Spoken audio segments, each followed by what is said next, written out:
Hi, this is Tutor P, and this is noun phrase 515. The noun phrase today is know-how.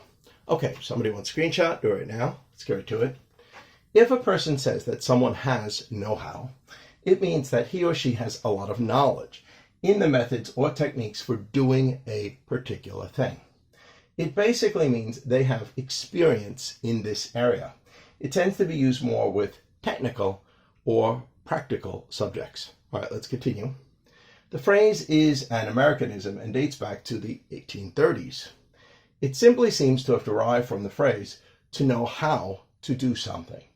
We can especially use it with business, technical, management, marketing, manufacturing, etc. All right, let's continue.